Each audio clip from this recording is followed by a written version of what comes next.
नमस्कार, मैं अशोक व्यास हूँ और मैं बहुत उत्साहित हूँ क्योंकि आज मेरे साथ आपसे जुड़ने के लिए जो 2 बहनें आने वाली हैं, वो न केवल नाम से प्रवेश और पूनम है, बल्कि वो एक प्रकार से उजियारा जो जागरूकता का है, वो समर्पण के साथ भारत की माटी से जुड़ते हुए जैसे पहुँचा रही हैं, वो हम सबके लिए प्रेरणा की बात भी बन जाता है।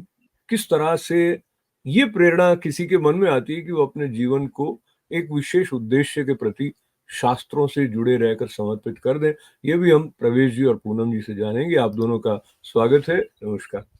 नमस्ते जी। नमस्ते जी अशोक जी, बहुत बहुत तो प्रवेश जी, प्रवेश आपसे ही करते हैं विषय की तरफ।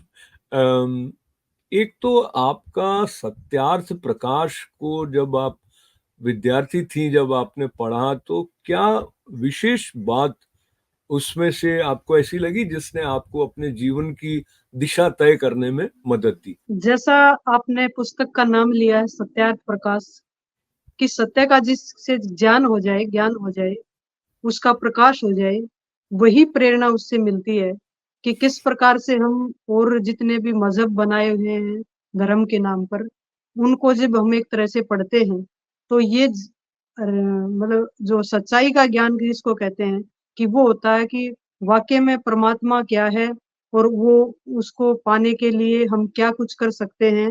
और वो एक उन्होंने वेदों का एक बताया हमारे को कि वेद ही असली ज्ञान है जिसके माध्यम से हम समाज में भी उसका प्रकाश कर सकते हैं, समाज में अच्छे ढंग से रह सकते हैं। और वैदिक धर्म ही जो है वो सबसे अच्छा धर्म है। पूनम जी, इस बात को थोड़ा और समझने के लिए आपकी तरफ आते हैं। सत्य क्या है, यदि हम वैदिक दृष्टि से उसको समझने की कोशिश करें? और ये बात भी, क्योंकि हम अक्सर सुनते हैं कि सत्य है वो जो कभी बदलता नहीं है, जबकि जो जी समाज हमारे सामने है वो तो बदलता रहता है। तो इन जी। दोनों बातों में संगति कैसे बैठती है, वो भी पूनम जी आप बताएं। सबसे पहले तो मैं आपका बहुत बहुत धन्यवाद करती हूँ कि हमारे को ये मौका दिया कि हम अपने विचार प्रस्तुत कर सकें। जैसे कि सत्यार्थ प्रकाश की बात चली है, महर्षि दयानंद सरस्वती द्वारा ये लिखा हुआ ग्रंथ सत्यार्थ प्रकाश कि सत्य का प्रकाश करता है कि जो सत्य है अर्थात जो हमारे अनुकूल होता है, हमारी आत्मा के अनुकूल होता है, जिसमें हम सुख पूर्वक रह सकते हैं, किसी भी प्रकार का किसी प्राणी का कोई अहित नहीं होता, किसी की हानि नहीं होती और जो है जीवन में उन्नति होती है, उस बात को लेकर के जब हम आगे बढ़ते हैं, तो वही जो है एक तरह से सत्य होता है, सबके लिए समान होता है।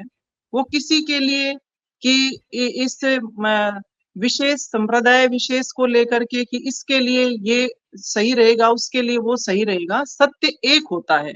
उसमें किसी भी प्रकार की कोई मतभेद नहीं होता, कोई किसी प्रकार का जो है उसमें कोई ये नहीं कह सकते उसको कि भाई ये विशेष उसके लिए होता है। उदाहरण के रूप में आप ये लीजिए कि जैसे प्रेम है, प्रेम क्या है कि सबके लिए जरूरी है, जिसमें हम अच्छे से रह सकते हैं। हम प्रेम में बहुत लंबे समय तक रह सकते हैं, हमें पता भी नहीं चलता कि जैसे कैसे समय बीत गया। लेकिन वहीं पर अगर हम द्वेष में भर जाते हैं, ईर्ष्या हमारे अंदर होती है, तो हम हमारे लिए एक पल भी बड़ा मुश्किल हो जाता है, क्योंकि ये हमारे अनुकूल नहीं है, ये हमारे स्वभाव में नहीं है। ठीक इसी तरह से जब कोई भी बात होती है हमारे सामने, हम जो है झूठ पे झूठ एक सच को छुपाने के लिए बोल देते हैं, परंतु हमें अंदर से पता होता है कि ये झूठ है, अंदर से आवाज आती है कि ये झूठ है, लेकिन हम लोगों को बरगलाने के लिए या अपने आप के जो है अहम को पुष्ट करने के लिए ऐसी बातें रख देते हैं, लोगों की आंखों में धूल झोंकने के लिए ऐसा काम कर देते हैं। परंतु सत्य जो हमारे अंतर मन में है वो हमें बता ही देता है कि क्या सही है क्या गलत है। तो इसी तरह से जो सबके लिए जो है समान है, जी, जिसको हम तो यूनिवर्सल कह सकते हैं, बिल्कुल। सार्वभौमिक जिस चीज को कह सकते हैं, वो सार्वभौमिक जिसके सबके लिए प्राणी मात्र के लिए एक होता है, उसी को हम सत्य कहते हैं। हाँ जी। प्रवीण जी, मैं आपके साथ इस बात को थोड़ा और समझने की दृष्टि से, जैसे अभी जो पूनम जी बता रहे थे कि अंदर से हमें पता चल जाता है कि सत्य क्या है, तो एक पात्रता हो हमारे भीतर कि हम मन के छलावे में नहीं आके जो सचमुच सत्य है, जो जैसा कि पूर्व में कहा गया कि जो सबके लिए सत्य है, वो हमारे भीतर से भी आ रहा हो। इस अवस्था को प्राप्त करने के लिए कुछ साधना करनी चाहिए, जैसे मन शुद्ध हो ऐसा कहते हैं ना हम लोग। तो उस दृष्टि से क्या संकेत सत्यार्थ प्रकाश के माध्यम से आपने अपने लिए पाए, जिनका कि आपने पालन किया, और जिससे कि आपको ऐसा लगा कि जो आश्वस्ति है ये सत्य है और मेरे और इसके बीच में भेद नहीं है, उस प्रकार का कोई? जी, जी। ये हमारे जो ऋषि हुए हैं, उन्होंने बिल्कुल क्लियर एक कहते हैं कि रास्ता हमारे को दिया है, जिसमें अष्टांग योग महर्षि पतंजलि ने योग दर्शन में जिसको दर्शाया है, बताया है कि किस प्रकार से अष्टांग 8 सीढ़ी हमारे जीवन की एक होती है। यम, नियम, आसन, प्राणायाम, प्रत्याहार, धारणा, ध्यान, समाधि। इसके माध्यम से हम सत्य का ज्ञान कर सकते हैं। और बिल्कुल मैं आज के उसमें संदर्भ में बताऊं, भले ही हम कुछ ना पढ़ सके, ना कुछ कर सके, अगर अंदर की आवाज को पहचानना है तो आप ये मान के चले, जो काम करने से, जो काम करने के लिए हम चले, अगर उस काम में भय, शंका और लज्जा, ये तीनों चीज अगर आ जाती हैं कि मुझे डर भी लगे कोई काम करने में, करूं कि ना, मतलब करूं तो मुझे डर लगे उस काम को करने से पहले, और एक डाउट पैदा हो जाए, शंका पैदा हो जाए कि करूं कि ना करूं, और फिर एक लज्जा भी आती है कि कर दिया तो फिर एक दूसरे से आंख मिलाने में डर लगे, तो इसका मतलब वो काम सही नहीं हो सकता। शर्म आए उसमें, वो काम सही कभी भी नहीं हो सकता। ये तो अंदर की आवाज किसी भी समय हम, कोई भी व्यक्ति सुन सकता है कि मैं ये काम करने के लिए चलो, अगर मेरे मन में ये 3 चीजें पैदा हो रही है तो वो काम कभी भी बढ़िया नहीं हो सकता। बहुत ही सुंदर आपने कहा, एक परीक्षण करने का ढंग है, भय नहीं हो, शंका नहीं हो, लज्जा नहीं हो, तो उस बिल्कुल। तरह का कार्य जो है वो सत्य के साथ में वो अनुनादित है, ऐसा माना जा सकता है। जी, जी। पूनम जी, जी, जी। आपके जीवन में जो कुछ अध्ययन करते समय जो जो संग आपको मिला, उससे भी एक आंतरिक स्पष्टता आती गई। तो हमने सत्यार्थ जी। प्रकाश के बारे में हल्की थोड़ी सी बात की, और स्वामी इंद्रवेश जी के बारे में भी बताइए कि कैसे उनकी प्रेरणा से आपने अपने लिए जो अंत्य प्रेरणा हो रही थी उसको और स्पष्ट होते हुए देखा। स्वामी जी का क्या योगदान आप मानते हैं? स्वामी जी का सबसे बड़ा योगदान इसी रूप में रहा है, क्योंकि उन्होंने बहुत ज्यादा हमें गाइड किया कि कैसे इस रास्ते पे चलना है। और जैसे हमारा एक विचार था, एक संकल्प था कि हम गृहस्थ में ना जाते हुए और पूरा जीवन आर्य समाज के लिए समर्पित करेंगे। तो उन्होंने एक बहुत अच्छी बात हमारे लिए कही थी कि जो मिशनरीज होते हैं, जो समाज और देश के लिए काम करते हैं, उसके हित के लिए सोचते हैं, उसके हित के लिए जीते हैं, मरते हैं, तो उन्होंने एक बात कही थी, क्योंकि आज का जो ये भौतिकवादी युग है, उसमें सबसे पहले सुविधाएं देखी जाती हैं कि मुझे सुविधाएं मिलेंगी कि नहीं, तो उसमें वो कंफर्ट जोन भी चाहता है। परंतु उन्होंने एक बात हमारे को बहुत अच्छे से ये सिखाई थी कि जो मिशनरीज होते हैं, उनको ये नहीं देखना होता कि एक समय उसको खाना मिला तो अगले समय मिलेगा कि नहीं, उसको ये सोचने की जरूरत नहीं होती। और दूसरा, उन्होंने एक सबसे बड़ी बात ये कही थी कि जो हमारे सिद्धांत हैं, हमारे जो मॉरल वैल्यूज हैं, हमारे सोशल वैल्यूज हैं, उनसे कभी भी आप कंप्रोमाइज मत करना। चाहे कितना भी जो है आपको लोग एक लालच दें, कितना भी फंसाएं, प्रलोभन दें, परंतु उनसे कभी भी आगे नहीं निकलना, उनके उनसे उनसे कंप्रोमाइज नहीं करना। क्योंकि जहां पे कंप्रोमाइज हो जाता है अपने सिद्धांतों से, अपने प्रिंसिपल से, जब हम समझौता करके चलते हैं, तो ये मान लीजिए कि हमारी हत्या हो जाती है। और यही हमारे महापुरुषों से हमने सीखा है। हमारे जो भारतवर्ष के जितने भी इतिहास पुरुष रहे हैं, उनके जीवन में सबसे बड़ी बात हमारे को यही देखने को मिलती है, क्योंकि उन्होंने कभी भी समझौता नहीं किया। इसलिए उनके उस सेक्रीफाइस से, उनके त्याग और बलिदान से जो है आज हम 15 अगस्त जो है वहां जो है आज इस, क्योंकि वहां पे शाम है 15 अगस्त की और हमारी सुबह है, तो हम स्वतंत्रता दिवस मना रहे हैं। उन महापुरुषों की ये कुर्बानी, उनका त्याग, यही हमें सिखाता है कि कभी भी समझौता मत करना अपने सिद्धांतों से, चाहे कुछ भी हो जाए। तो हमें अपने गुरु स्वामी इंद्रवेश जी से 2 चीजें सीखने को मिली। मिशनरीज के लिए कोई सुविधा सुख सुविधा नहीं होती, कंफर्ट जोन नहीं होता, उसको तप और त्याग से चलना पड़ता है और कभी अपने सिद्धांतों से समझौता मत करना। तो इन बातों को लेकर के हम आगे बहुत बढ़ ठीक। रहे हैं और ईश्वर की पूरी कृपा है हमारे ऊपर। हाँ जी, बिल्कुल, बिल्कुल। तो ये ईश्वर की कृपा आपके मुख ऐसे पर भी जो दिखाई दे रही है स्वामी और उसका जो एक भाव है वो हमारे दर्शकों तक भी पहुँच रहा है। आपकी बात से मुझे याद आता है स्वामी विवेकानंद का भी ये वचन कि त्याग और सेवा हमारे राष्ट्रीय आदर्श हैं।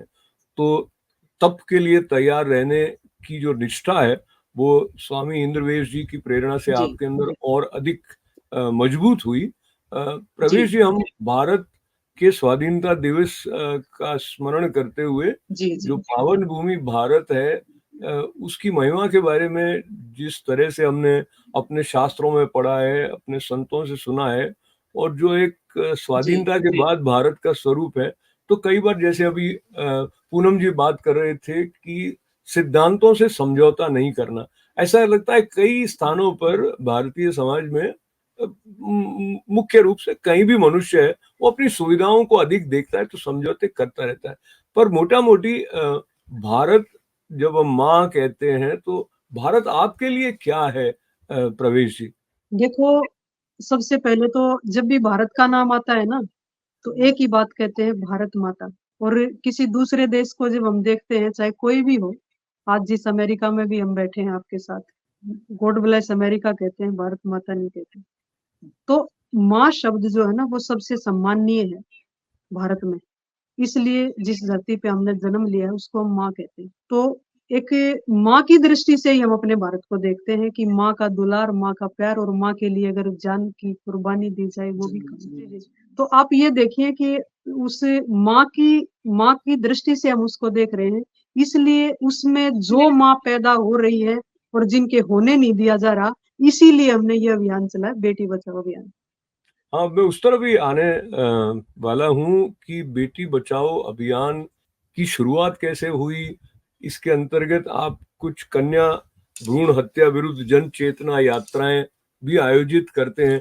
पूनम जी, बताइए प्रारंभ से लेके जब से आपने शुरू किया और इतने बरस जो भी इस यात्रा में रहे हैं, क्या परिवर्तन आपने देखा कि जो आप कर रहे हैं उससे कुछ जागरूकता बढ़ रही है? देखिए अशोक जी, सबसे पहले तो मैं ये बताना चाहूंगी और आपको अच्छे से इसके आप अवगत हैं इस बात से कि महर्षि दयानंद सरस्वती हमेशा समाज सुधार के कामों में ही रहते थे। उनका जितना भी योगदान है उसमें समाज सुधार में, उसमें सबसे महत्वपूर्ण जो है वो नारी जाति का उद्धार है। उस समय आप जितनी भी उस समय की समस्याएं थी महिलाओं को लेकर के, तो उसी शैली में जो है आर्य समाज ने हमेशा काम किया है और जब भी कोई भी सामाजिक कुरीति समाज में दिखती है तो आर्य समाज उसको उठाता है, उसके खिलाफ आवाज उठाता है। तो ठीक इसी प्रकार से जो है 91 में जब एक जनगणना हुई तो वहां देखा कि 0 to 6 years की जो लड़कियां हैं वो 1 करोड़ जो है वो मिस थी, गायब थी। अब नेचुरली इतनी कम हो नहीं सकती।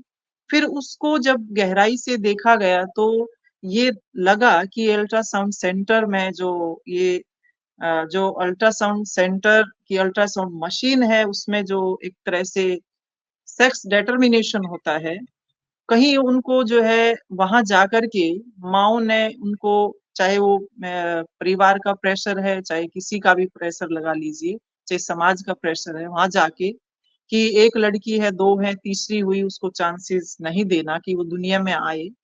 तो उनको एक नाम दिया गया मिसिंग गर्ल, कितनी सारी लड़कियां जो है वो गायब हैं, 1 करोड़ लड़कियां गायब हैं। फिर जो है 1996 में वहां एक एक्ट बना कि उसमें ये था कि अगर कोई भी ऐसे अल्ट्रासाउंड सेंटर में ऐसे मिला, कोई ऐसा केस मिला, तो उसमें 3 साल की सजा होती थी, 50,000 रुपये फाइन होता था। बट वो धीरे धीरे बस कानून कानून रहता है, जब तक उसको लोग जो है उसके प्रति जागरूक नहीं होते। तो उसका एक रिजल्ट कुछ खास नहीं निकला और उल्टा क्या हुआ कि 10 साल के बाद 2001 में जब जनगणना दोबारा से हुई तो 2 करोड़ लड़कियां गायब थी। फिर जो है आर्य समाज जागा। आर्य समाज में जो है मुख्य रूप से जिन सन्यासियों नेताओं ने इस मुद्दे को उठाया उसमें सबसे पहले स्वामी इंद्रवेश जी और स्वामी अग्निवेश जी ही थे। उन्होंने इस बात को अच्छे से जांचा परखा और जो रेशो जिस स्पीड से जिस रफ्तार से कम होता जा रहा था उसमें पंजाब की जो स्थिति थी बहुत डाउन थी। और पंजाब की स्थिति को जब हमारे जो एक विश्लेषक जो एक्सपर्ट्स थे उन्होंने जब इस बात को देखा कि इतनी स्पीड से जो सेक्स रेशो डाउन हो रहा है तो 50 साल में क्या हालत हो जाएगी पंजाब की कि जहां 1000 पुरुष होंगे वहां केवल और केवल 50 महिलाएं बचेंगी, तो उस समय जो है समाज की स्थिति क्या होगी, जो है सोच करके भी रूह कांपती थी। तो आर्य समाज ने इस मुद्दे को उठाया और गुजरात टंकारा से, जहां से महर्षि दयानंद सरस्वती की जो जन्म भूमि है, वहां से लेके और पंजाब में अमृतसर में जो है जिस दिन गुरु नानक जयंती थी, प्रकाश उत्सव था, उस दिन 15 दिन की इस यात्रा को वहां समापन हुआ। और बीच बीच में लोगों का जो एक भाव रहा इस यात्रा के प्रति, क्योंकि पहली बार ये सुन रहे थे कि कन्या भ्रूण हत्या के विरोध में आर्य समाज जो यात्रा निकाल रहे हैं, और संयोजन किया स्वामी आर्यवेश जी ने।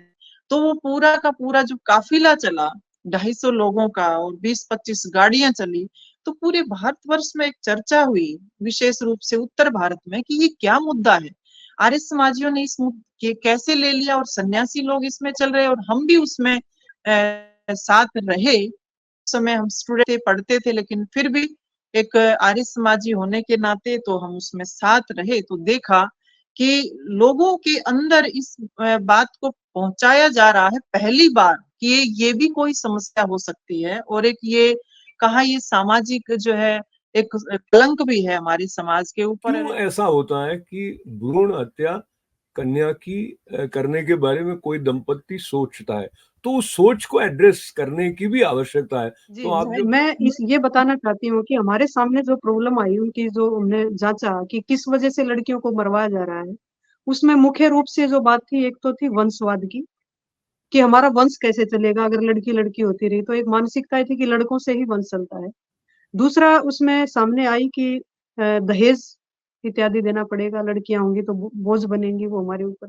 तीसरी जो बात आई कि सुरक्षा नहीं, तो उसका एक एक का समाधान देते हुए हमने उनको कहा कि अगर आप सुरक्षा की दृष्टि से लड़कियों को मरवा रहे हैं, तो आप ये बताइए, अगर आप मरवा रहे हैं तो ये समस्या घटेगी या बढ़ेगी। उन्हीं से सवाल किया कि लड़कियों की संख्या कम होती चली जाएगी तो ये तो और भी ज्यादा बढ़ जाएगी समस्या। ये हमने उनके सामने चर्चा की। दूसरा, अगर हम बोझ मान रहे हैं लड़कियों को, तो अपनी लड़कियों को हम इतना सक्षम बना दें, पढ़ा लिखा दें, उनको इतना सक्षम बना दें कि दहेज की जरूरत ही ना पड़े। और तीसरी बात, जो एक वंश की जो सबसे मुख्य समस्या जो आती थी कि हमारे कुछ परंपराएं ऐसी बना रखी हैं कि जिसमें पिंडदान वगैरह, ये कि ये लड़का ही करेगा तो जो है उसके दरवाजे खुलेंगे, तो ये सब हमने बताया कि ये सब पाखंड है, ऐसा कुछ भी नहीं होता। ये कि लड़का होगा तो हमारा वंश चलेगा, तो हमने बताया कि वंश चलना मतलब होता है कि नाम चलना। अगर लड़की अच्छे काम करके, उदाहरण देके हमने उनको बताया कि समाज में इन लड़कियों ने अच्छे काम किए, आज उनके माता पिता की पहचान उन लड़कियों से है, न कि लड़कों से।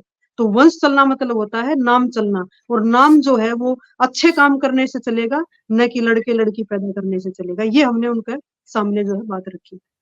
बहुत ही तो एक महत्वपूर्ण एक बात का समाधान हमने उनको दिया, तो थोड़ी थोड़ी बात हमें लगता था कि कुछ ना कुछ समझ में भी आ गई है लोगों को। और उसका परिणाम ये रहा कि एक ये सामाजिक मुद्दा बना, और आज न तो कोई धार्मिक मंच ऐसा है, न कोई सामाजिक मंच ऐसा है, न कोई राजनीतिक मंच ऐसा है इस विषय के ऊपर जहाँ चर्चा ना होती है। ये हमारा मकसद यही था कि मैं जागरूक। आपका आभार व्यक्त करते हुए पूनम जी, आपसे ये भी जानना चाहूंगा कि आपने एक बेटी बचाओ चतुर्वेद पारायण महायज्ञ के आयोजन में भी आप सक्रिय रहते हैं, वो क्या है और उसका क्या प्रभाव रहता है, और यज्ञ के साथ में बेटी बचाओ के संदर्भ को जोड़ना कितना सार्थक रहा है? ये अशोक जी, हमने जो है पिछले 17 सालों से हम ये यज्ञ कर रहे हैं, और आपको ये अच्छे से पता है कि भारत जो है एक धर्म पारायण देश है, कि धर्म को जोड़ करके अगर किसी चीज को समझाया जाता है तो बहुत अच्छे तरीके से उसको समझते हैं। अगर उनको साइंटिफिकली समझाया जाए तो शायद उनको समझने में बहुत टाइम लगता है। फॉर एग्जाम्पल मैं बताती हूँ आपको कि जैसे हम कहते हैं पीपल और बरगद के पेड़ बहुत होते हैं भारत में, तो अगर वो उनको उनके साथ ये भी होता है कि कहते हैं कि ये 24 आवर्स जो है ऑक्सीजन देते हैं हमारे को, दिन रात ऑक्सीजन देते हैं, और ये कहा कि इनको काटना नहीं चाहिए। बट क्या है कि अगर ये बात उनको सामने रखेंगे तो शायद वो इस बात को स्वीकार ना करें, लेकिन अगर ये कह दें कि इन पेड़ों को काटने से पाप लगेगा, तो शायद फिर वो पीछे हट जाते हैं कि नहीं पाप लगेगा। और वहां पे हमारे वहां आसपास हम देखते हैं कि किसी के भी खेत में या घर में कहीं बरगद या पीपल का पेड़ होता है तो वो कभी उसको बेचते नहीं है, कहते हैं कि नहीं पाप लगेगा, उसको दान कर देते हैं कि इसकी जो लकड़ी होती है, क्योंकि पीपल और बरगद की लकड़ियां जो होती हैं वो यज्ञ के काम आती हैं।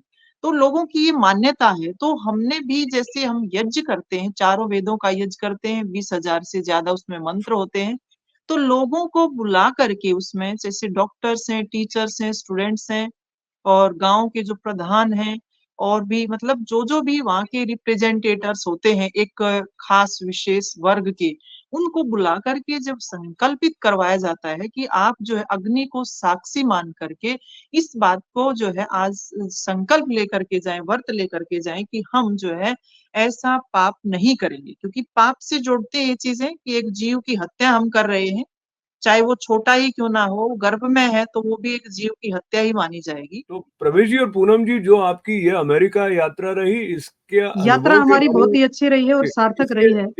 जी, इसके अनुभव के साथ साथ मैं ये भी चाहूंगा कि जो जी जी।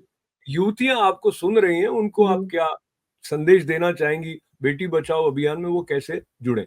हमारा यहाँ आना पूरी तरह से सार्थक हुआ है कि यहाँ आर्य महासम्मेलन था, उसमें भी हमें बोलने का मौका मिला, अपनी बात कहने का मौका मिला।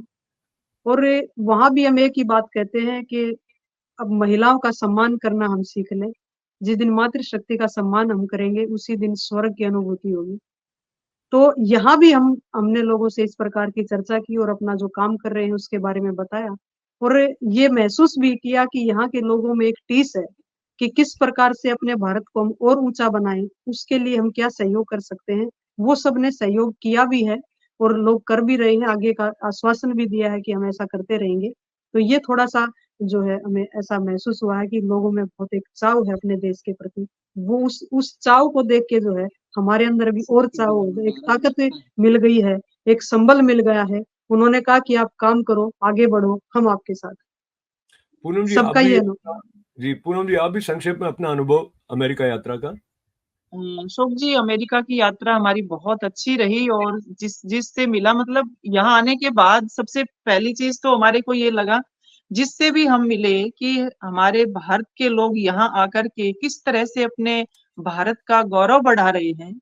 देखते हैं कितने सारे लोग जो है डॉक्टर बन करके देश की सेवा कर रहे हैं, वकील बन करके कर मतलब अलग अलग ऐसी रेपुटेड जॉब में भी हैं, और बहुत अच्छा एक विशेष सम्मान हमारे भारतवर्ष को यहाँ मिल रहा है। अपने आप में ये बहुत बड़ी अद्भुत चीज मुझे लगी बड़ा। और यहाँ मिलते हैं तो ऐसा लगता है जैसे एक मिनी भारत से, एक छोटे भारत से हम मिल रहे हैं। लोगों के अंदर जो है, सबके हृदय में जो भी वहां से आया है, उस मिट्टी से उठ करके आया है, सबके हृदय में भारतवर्ष ही धड़क रहा है। अगर कोई जुड़ना चाहता है तो हमारा कॉन्टेक्ट नंबर है भारत का 9416630916।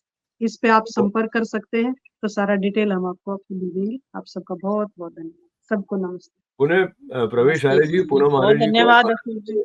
स्वाधीनता दिवस के अवसर पर विशेष रूप से बेटी बचाओ अभियान के संबंध में जो कार्य आप कर रही हैं वो और सफलता को प्राप्त हो, ऐसी मंगल कामना के साथ में पुनः पुनः आभार, नमस्कार।